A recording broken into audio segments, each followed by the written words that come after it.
The frontier was never short on stories, but none carried the same weight, fear, and fascination as the legend of the Apache Queen. Her name was rarely spoken aloud. Among white settlers, she was simply the queen. To the Apache, she was a guardian, a leader, and a spirit of vengeance sent to protect their land.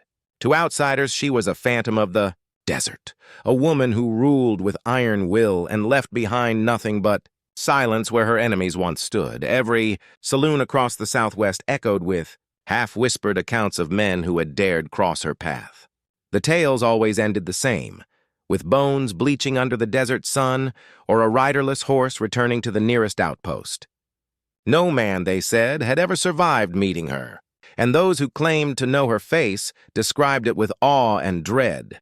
A beauty sharpened by firelight, eyes as dark as midnight rivers, and a presence so commanding it could silence even the bravest warrior. The stories painted her as more than human. Some said she could vanish into the desert winds, striking unseen before melting into the night.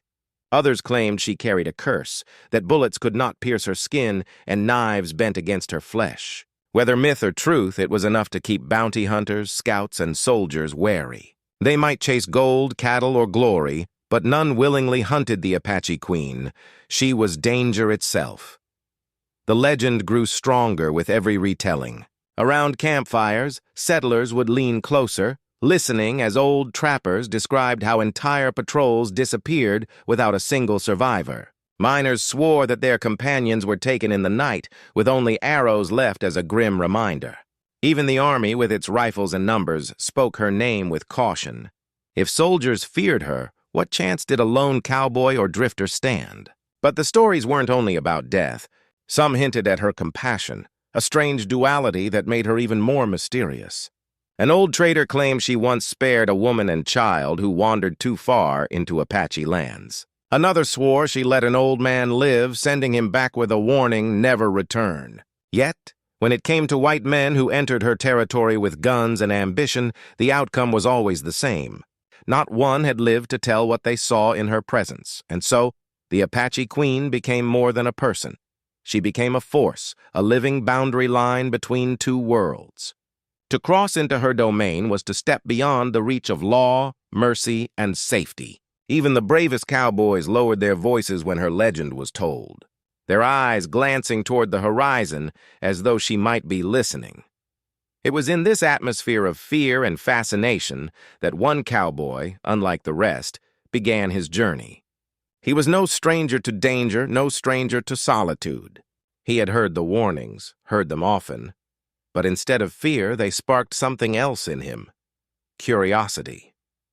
Who was this woman that made hardened men tremble? Was she truly a merciless spirit, or merely flesh and blood? The legend was clear. No white man lived to tell of the Apache Queen. But legends, the cowboy believed, were meant to be tested. The cowboy had no name that stuck. In the towns he passed through, folks called him different things: stranger, drifter, sometimes just cowboy. He was a man of the trail, his face weathered by sun and dust, his eyes the pale gray of storm clouds on the horizon. His horse was lean, his boots scarred, and his past a mystery. He carried little more than a saddlebag, a rifle, and the kind of silence that made men curious but too cautious to ask questions. When he rode into the frontier town of Dry Creek, whispers followed him as they did any stranger. But it wasn't the man himself that stirred conversation that day. It was the fact that he had asked a question few dared to speak aloud. Where can a man find the Apache Queen? The saloon grew still. Cards froze mid-play, whiskey glasses paused halfway to lips, and a single piano note hung in the air before dying. The barkeep, an old fellow with one eye clouded white, shook his head slowly. Best not to ask things like that, friend. You go looking for her, you won't come back. Others chimed in with their warnings. One ranch hand swore his cousin had joined a scouting party near Apache lands. Not a soul had returned. A traveling peddler told of soldiers whose bones still littered the canyon trails, picked clean by vultures. Each story ended with the same grim certainty. No white man survived, but the cowboy only listened, his face calm, unreadable. Fear, it seemed, had no home in him. He simply nodded, tossed a silver coin on the bar, and said, "Guess I'll see for myself." Some thought him a fool. Others muttered that death had already marked him. But deep down, a few couldn't help but feel a spark of envy. For while they cowered in the safety of rumor, this lone rider had the nerve to test legend with his own life. He left Dry Creek at dawn. The desert opened before him, an endless ocean of red earth, scattered mesquite, and jagged stone. Heat shimmered on the horizon, and the only sound was the steady rhythm of his horse's hooves. He rode toward the mountains where men said her people dwelled, a land few dared enter. By nightfall he made camp beneath a crooked cedar. Coyotes yipped in the distance, their cries sharp and haunting. As he stared into the flames, the words of the barkeep echoed in his mind. "You go looking for her. You won't come back, but instead of dread..." The cowboy felt something else, an odd pull, like destiny itself was tugging at his reins. Maybe it was curiosity, maybe it was loneliness, or maybe it was the quiet belief that even the fiercest legends had cracks, and somewhere inside that story of death and fear, there was a truth worth finding. The next morning, he rode deeper into the canyons. The air grew heavy, the silence unnatural. He could feel eyes on him, watchful, hidden. The Apache Queen's land was not empty. It was alive, aware of his every step. Still, he pressed on, each mile carrying him closer to the woman no man was said to survive. The canyon narrowed as the cowboy rode further east, the red walls rising like great stone sentinels around him. The morning sun painted the rocks in fire and shadow, and the air grew still, too still, the kind that made even seasoned riders shift uneasily in the saddle. His horse tossed its head, ears twitching, nostrils flaring. The animal sensed what the cowboy already suspected. They were not alone. The feeling of eyes lingered. He had felt it since dawn, an unseen presence watching from ledges, ridges, and brush. He kept riding, his hand never straying far from the worn handle of his revolver. He knew better than to draw it too soon. A twitch in the wrong moment meant arrows before he could blink. By midday, the canyon opened into a wide clearing where a river carved its way through stone. He dismounted, letting his horse drink, and knelt by the water himself. That's when he felt it, a silence heavier than before, a quiet that pressed against the skin. Slowly, he lifted his eyes. Across the river, on a rise of stone, she stood, the Apache Queen. The stories hadn't lied.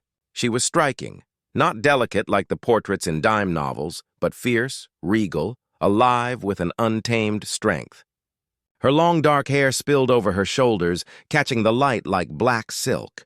She wore buckskin embroidered with symbols of her people, her bow resting lightly in one hand. But it was her gaze that rooted him to the spot, piercing, unwavering, like the eyes of a hawk that had already decided whether prey lived or died. For a long moment, neither moved. The cowboy straightened, brushing the dust from his coat, and stood tall across the water. He did not lower his eyes, though every instinct urged him to. Legend said no man could face her stare and live. He intended to test that. The queen raised her chin, studying him as though measuring the weight of his soul. Around her, figures emerged. Warriors, silent and watchful, bows drawn but not loosed. They waited for her command. One nod from her, and the cowboy's blood would stain the riverbank, but she didn't give it. Instead, she let the silence stretch, her dark eyes locked on his.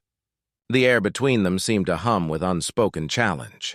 She was everything the legends had promised, mystery, danger, and power wrapped in a single figure. And yet, there was something else the cowboy noticed, something the tales had never captured. Beneath the hardness of her expression flickered curiosity, as if she were just as intrigued by him as he was by her.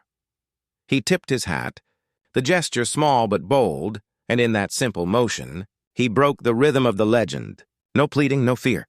Just acknowledgement, one leader to another. The queen did not smile, nor did she frown.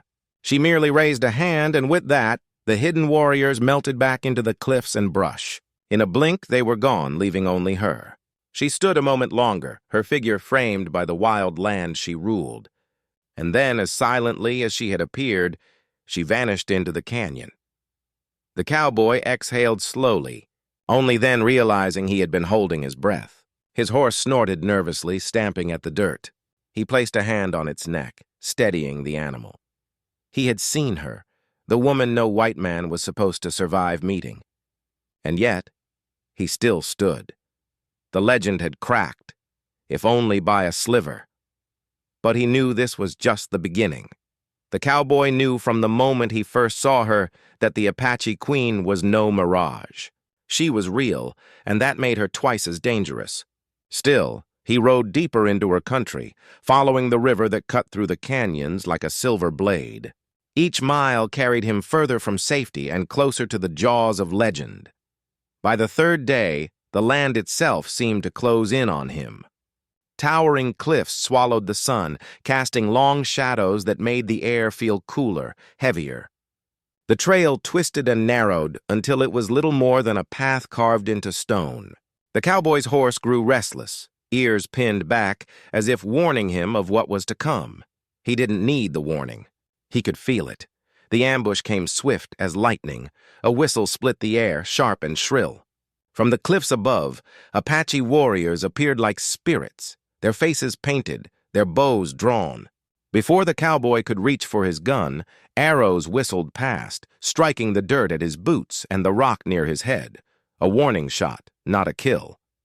His horse reared, neighing in panic, and within moments, riders surged from both ends of the canyon, cutting off escape.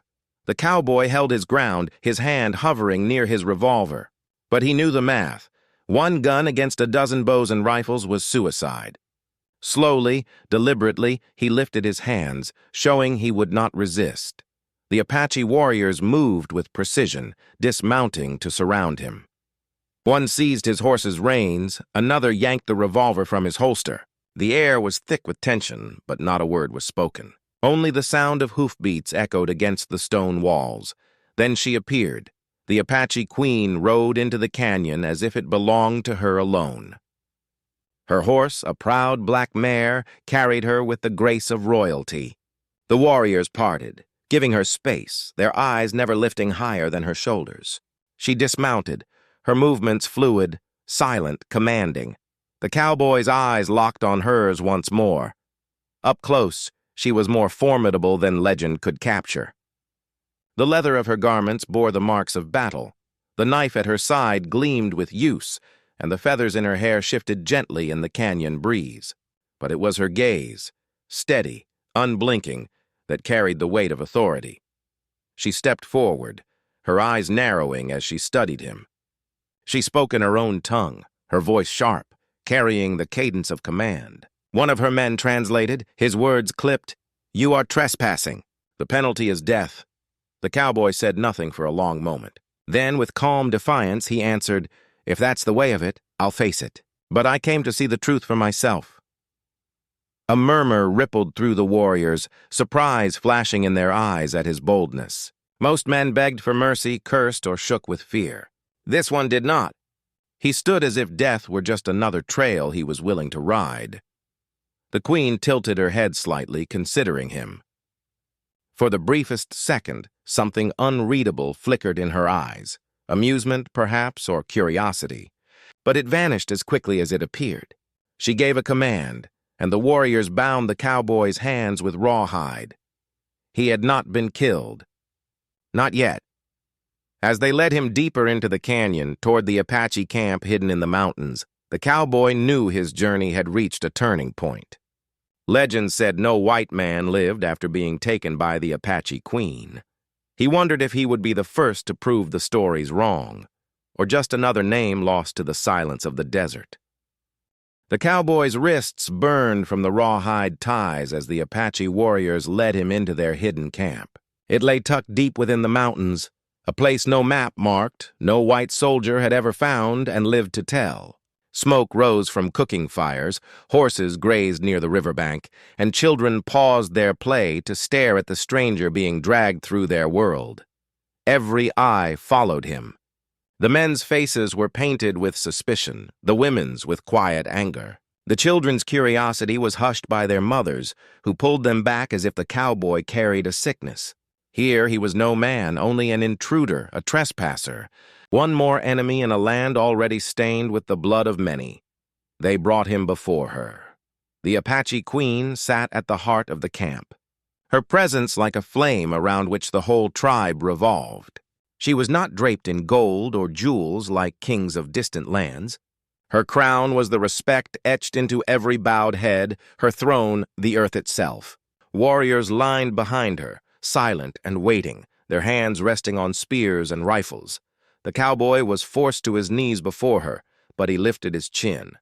He would not grovel, not to her, not to anyone. His gray eyes met hers with the same quiet steadiness he had shown in the canyon. For a long time, the queen said nothing. She studied him as though she were peeling away the layers of his soul, searching for the truth beneath the dust and grit. Finally, she spoke in her own tongue, her words sharp, clipped, and carrying weight. One of her warriors translated, "You crossed our lands without permission. You carry a weapon meant for our deaths. You ride where no white man is welcome. Tell us, stranger, why should you live?" The cowboy let the words hang in the air. He could feel the camp's judgment pressing down on him, the eyes of warriors eager to end his story with the swing of a blade. But he answered in his calm, even drawl, "Because I didn't come here to fight. I came to see if the stories were true." A ripple ran through the crowd. Some laughed bitterly, others muttered darkly. To risk death for curiosity was madness in their eyes. The queen's expression did not change.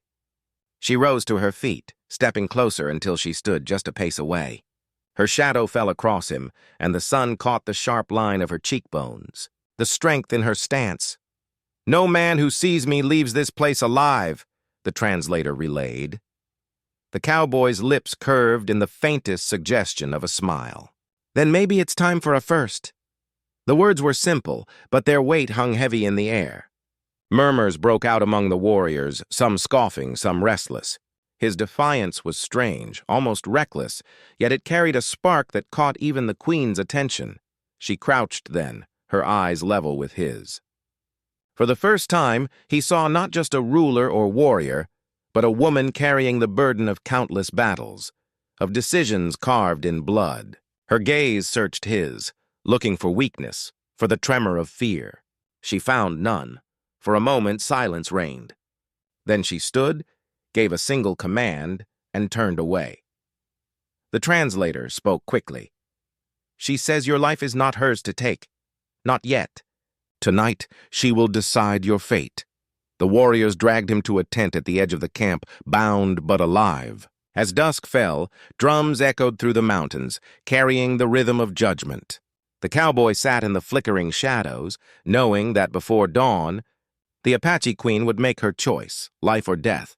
And for the first time, he wondered if her decision might change not just his story, but hers as well. Night fell heavy over the Apache camp. The fires burned low, sending sparks into the cool mountain air. Drums had ceased, voices grew quiet, and most of the tribe had drifted into sleep. But inside the tent where the cowboy was kept, the air was thick with tension. His hands were bound, his feet tied, yet his posture was straight, his head unbowed.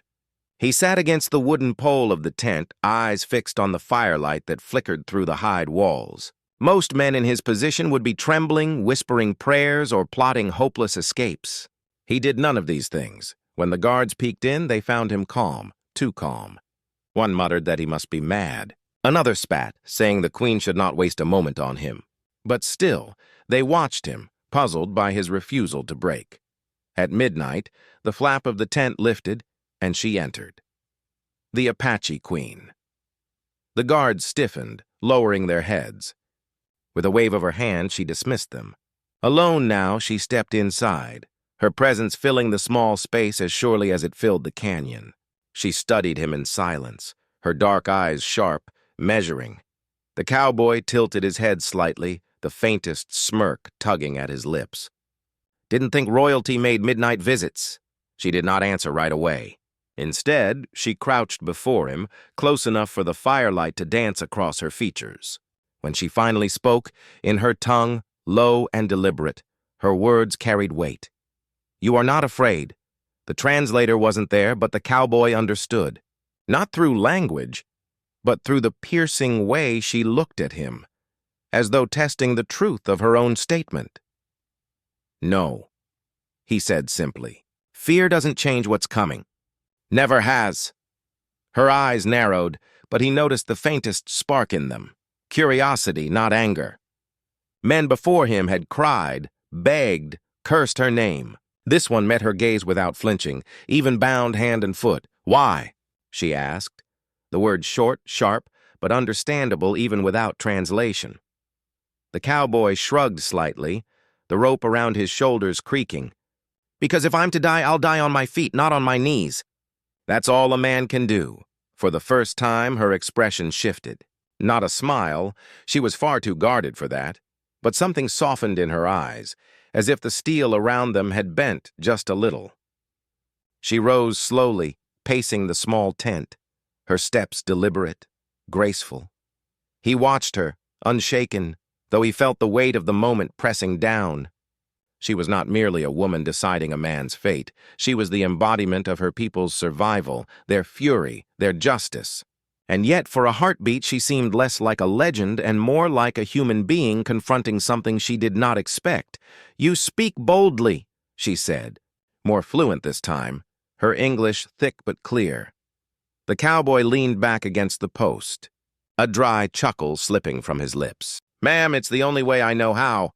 Silence followed, heavy but not hostile. The Queen studied him once more, then turned toward the tent flap. Before leaving, she paused, her profile outlined by the moonlight outside.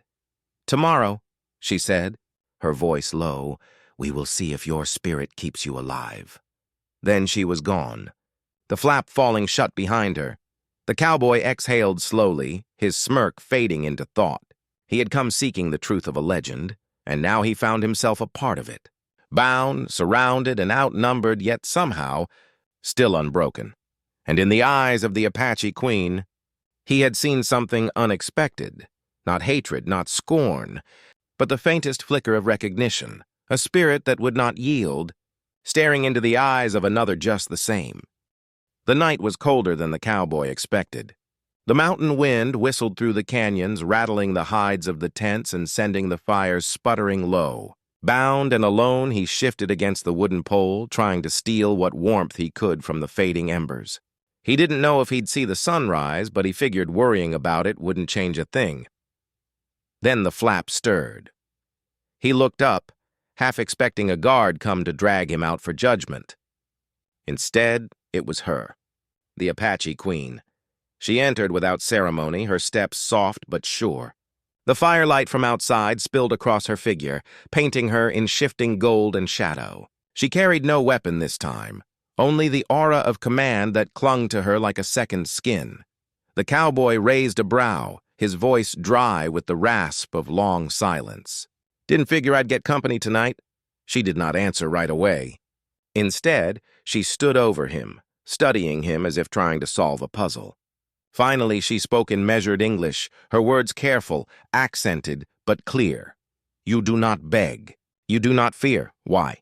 The cowboy tilted his head, a faint grin tugging at the corner of his mouth. "Begging won't change your mind.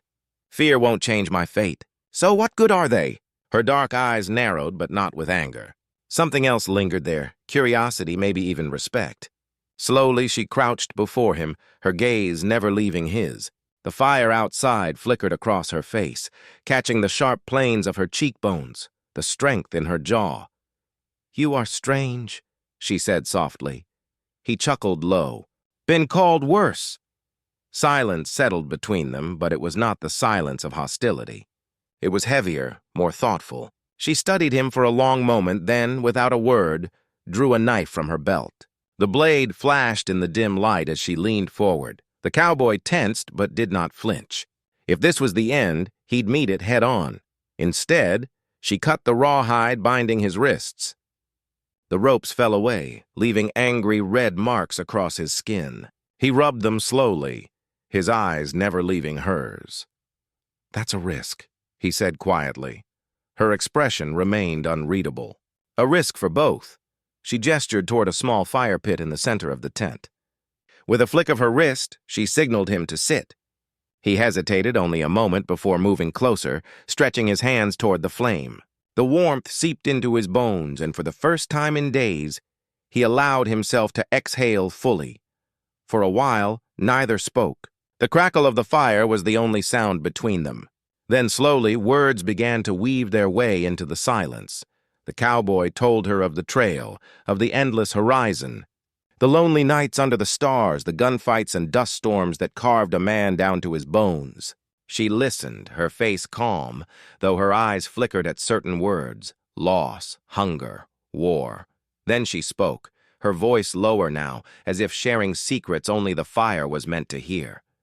She spoke of her people, the battles fought, the land stolen, the blood spilled to protect what little remained.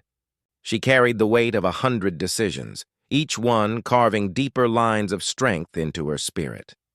By the time the moon had crossed the sky, they had traded more than words. They had traded pieces of themselves, fragments of sorrow, pride, and truth that no legend had ever told. At last, the queen stood, her shadow tall against the hide walls. She looked down at him, her gaze unreadable once more. "Tomorrow," she said, her tone neither threat nor promise. "The council will decide your fate." Then she turned and left, the flap falling shut behind her. The cowboy sat alone by the dying fire, rubbing the freed wrists that still ached. But he felt something else now, something stronger than pain or fear. A bond had been struck in that tent. Fragile, dangerous, but real, and he knew the legend had already begun to change. Dawn broke soft and pale across the mountains, painting the Apache camp in strokes of gold and silver. The tribe stirred awake with the rising sun, smoke rising from cook fires, voices carrying across the crisp air. But inside the queen's tent, time felt slower, heavier, as though the world outside was only a shadow of the moment unfolding within. The cowboy sat near the small fire, his wrists still sore but no longer bound. He could have tried to escape in the night, but he hadn't. Perhaps he knew the futility of it, or perhaps deep down he didn't want to run.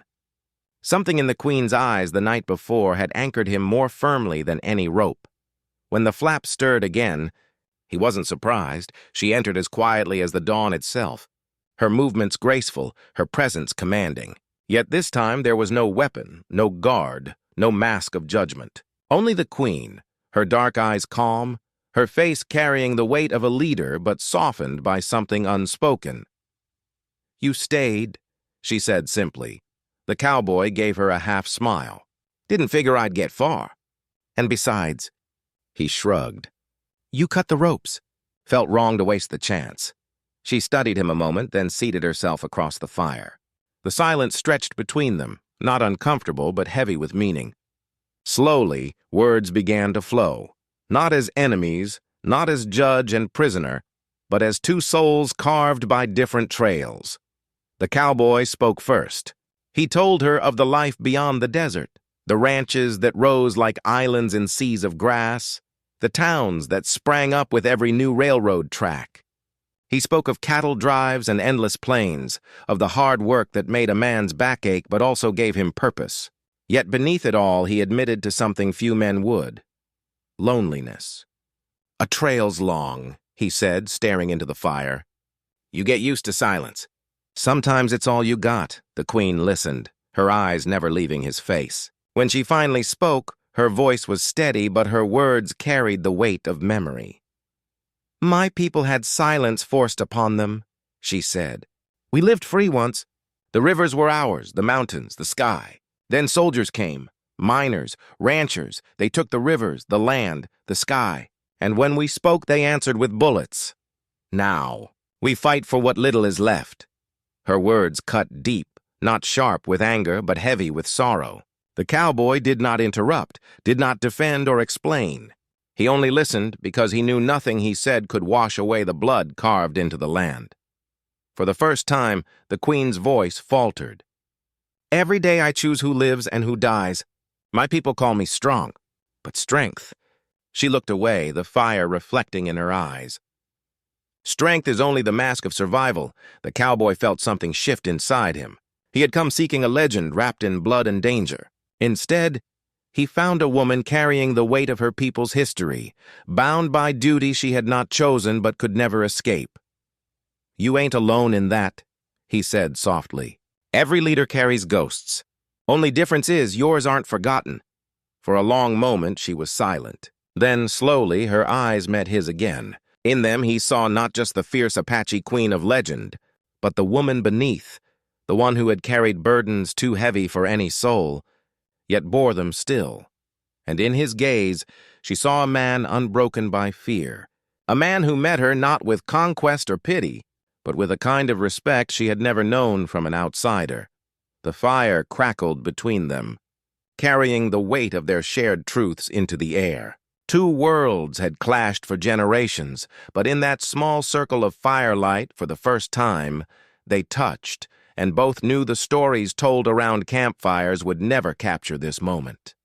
The sun climbed high over the canyon walls, casting long shadows across the Apache camp. Smoke rose from cook fires, mingling with the sharp scent of sage. Children ran between the lodges, warriors sharpened their weapons, and elders gathered near the council circle. Today was not like other days. Today, the fate of the cowboy would be decided. He stood outside the Queen's tent, unbound now but still closely watched. He could feel the eyes of the camp upon him, wary, hostile, burning with suspicion. Every glance was a reminder that, to them, he was an intruder, a trespasser who had survived longer than any white man had the right to. But it wasn't the warriors or the elders that weighed on his mind. It was her, the Queen. She stood at the center of the council fire, tall and unwavering, her presence commanding silence without a word. The feathers braided in her hair stirred in the desert breeze, and her face was carved with the strength of stone. Yet the cowboy, who had looked into her eyes the night before, knew there was more beneath that mask, a storm of conflict she did not show to her people. The council began. The elders spoke first, their voices steady with years of battle and grief. "He is one of them," one said, pointing a gnarled hand toward the cowboy. "His kind takes our land, kills our brothers, drives us further into the dust. To let him live is to invite death into our camp." Another added, "Legends say no white man leaves the Queen alive. Break this and you break fear itself. Without fear, they will come in greater numbers." The warriors growled their agreement, some gripping their lances tighter, others spitting into the fire as if the cowboy's presence tainted the ground. The cowboy said nothing. He stood straight, his hat casting shadow across his eyes. He knew pleading would win him no mercy. The only hope lay in the Queen's voice. When her turn came, the circle grew silent. All eyes fixed on her. Her voice was steady, but inside, her heart wrestled with the weight of two worlds. "He came to us as all others have, an intruder. But unlike the others, he did not beg. He did not curse. He listened." A murmur ran through the circle, confusion and disbelief twisting through the warriors. The Queen continued. "We spill blood to survive. But this man—" She looked at him then, her dark eyes catching his steady gaze. "He does not carry the greed of soldiers or the hunger of settlers. He carries something else. A spirit that listens, even when silence would be easier." An elder shook his head. "You risk too much on one man." The Queen's jaw tightened. Her people were watching, waiting for her judgment, for the steel of her leadership. And yet she remembered the fire-lit tent, the truths they had shared, the rare and fragile respect that had sparked between them. To kill him would be easier. It would uphold her legend, protect her people with the weapon of fear. But to spare him— that was a choice far heavier. It meant trust. It meant risk. She turned to him. For a long moment they stared at one another, neither looking away. He did not bow or tremble. He simply stood, waiting, letting her see that whatever decision she made, he would face it with the same calm he had shown from the beginning. Finally, she spoke. Her words cut the air like a blade. "His fate is mine to decide." The council erupted in protest, but her raised hand silenced them. She stepped forward, the firelight glowing against her skin, and looked once more at the cowboy. "You will not die today." Gasps filled the circle. Some cried out in anger, others in disbelief. But none dared challenge her word, for she was the Queen and her voice was law. The cowboy nodded slightly, the brim of his hat shadowing his eyes. Relief did not show on his face, but deep inside, he felt it like cool water after a long ride through the desert. Yet even he knew, her choice had not ended his danger. It had only shifted it, for sparing him had not just defied her people's expectations. It had changed the legend itself, and legends, once broken, are not easily mended. The days that followed were restless in the Apache camp. Whispers spread like wildfire. The Queen had spared a white man. Warriors muttered that fear would crumble. Elders worried that the old ways would weaken, and even the children repeated the story with wide-eyed wonder. Some called it betrayal, others defiance, but all agreed on one thing: nothing would ever be the same again. The cowboy knew it too. Each step he took in camp was shadowed by hostile eyes, each bite of food given grudgingly, each drink of water a reminder he lived only by the Queen's decree. Yet despite the glares, he did not leave. He stayed near the camp, helping where he could, chopping wood, tending fires, speaking little but working with quiet steadiness. At first, the people scoffed, but actions speak louder than words. A child laughed when he carved her a toy horse from a scrap of wood. A warrior grunted in reluctant approval when he held steady against a mule that bucked near the corral. Small things, but they spread, and slowly, the legend of the cowboy in the Queen's tent began to take a new shape. One evening, as the sun bled red across the canyon, the Queen found him sitting on a ridge above the camp. Hat tipped back, eyes lost in the horizon. She approached quietly, though he always seemed to know when she was near. "Your people will come for you," she said, her tone more statement than question. "Maybe," he replied, "or maybe they'll think I'm already bones in the desert." He glanced at her, a faint smile tugging at his lips. "Guess either way, I ain't in a hurry." She studied him in the fading light, the scar of duty still etched across her face. "You are free to go. No guard will stop you now." The cowboy looked at her for a long moment, then back at the setting sun. "Freedom ain't just about leaving, Queen. Sometimes it's about where you decide to stay." Her eyes narrowed, though not in anger. There was something unspoken in his words, something that stirred uneasily inside her. She turned away, gazing down at her people, their fires, their laughter, their fragile survival. For years she had carried their lives on her shoulders, unyielding, untouchable, a figure of fear and strength. Yet this man had looked past the legend, past the iron mask, and seen the woman beneath. That night by the fire, the elders pressed her again. "Send him away," they urged. "If not to death, then to the desert. His presence is poison." But the Queen lifted her chin and spoke with finality. "No, his presence is proof. Not all who ride from the east come to take or to kill. Some come to understand. This is the story we will tell." The council fell silent. Some were furious, others uneasy, but none could challenge her word, and so it was decided. The cowboy stayed that season, his path bound to the Queen's in ways neither had foreseen. He was no prisoner, no conqueror, simply a man who had stepped into a tent where legends said no white man survived, and left alive not because of mercy, but because of trust. Months later, when he finally rode away, whispers trailed after him like dust on the wind. Some said the Queen had spared him out of love, others out of madness, and still others swore he had bewitched her. But the truth was simpler and stronger. They had seen one another as people, not enemies, and so a new legend was born. It was said from then on, no white man lived to tell of the Apache Queen, until one cowboy did. And his story was not of conquest, but of respect. The Queen watched from the canyon rim as his horse carried him into the horizon, her expression unreadable, her heart heavy with the weight of change. She knew her people's struggles were far from over, but she also knew something had shifted, not just in her, but in the story of her people. Because sometimes legends do not end. Sometimes they change.